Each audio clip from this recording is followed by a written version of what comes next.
Hi అండి. ముందటి వీడియోలో నేను చెప్పాను కదా దెయ్యాల మలుపు చూపిస్తానని. సో మనం శ్రీశైలం వెళ్ళే దారిలో దెయ్యాల మలుపు అనేది నేను మీకు వీడియో క్లియర్గా చూపించబోతున్నానండి. సో అంతకంటే ముందుగా ఈ బోర్డు వచ్చేప్పటికి మా మామయ్య గారు రాయించినటువంటి బోర్డు అనమాట. సో అదే నాకు ఎక్స్ప్లెయిన్ చేస్తున్నారు. ఈ దెయ్యాల మలుపు అనేది ఇక్కడ నెంబర్ ఆఫ్ పర్సన్స్కి యాక్సిడెంట్ అవ్వడం, లేకపోతే ఏదైనా ఇబ్బంది కలగడం అలాంటిది ఇక్కడ జరిగినందువల్ల ఇక్కడ ఈ టర్నింగ్ని దెయ్యాల మలుపు అని పెట్టారండి. ఇలా నెంబర్ ఆఫ్ పర్సన్స్కి యాక్సిడెంట్ అవడం వల్ల ఇక్కడ ఒక టెంపుల్ అనేది కన్స్ట్రక్షన్ చేశారనమాట. ఆంజనేయ స్వామి టెంపుల్ అనేది ఇక్కడైతే కన్స్ట్రక్షన్ చేసి ఈ ప్లేస్ని దెయ్యాల మలుపు అని అంటారు.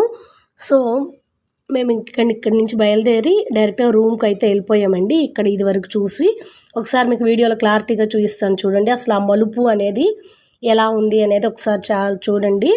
ఈ విధంగా అయితే మలుపు అనేది ఉంటుంది. ఇక్కడ చాలా డేంజర్ అండి. చాలా జాగ్రత్తగా అయితే డ్రైవ్ చేసుకుంటూ వెళ్ళాలన్నమాట.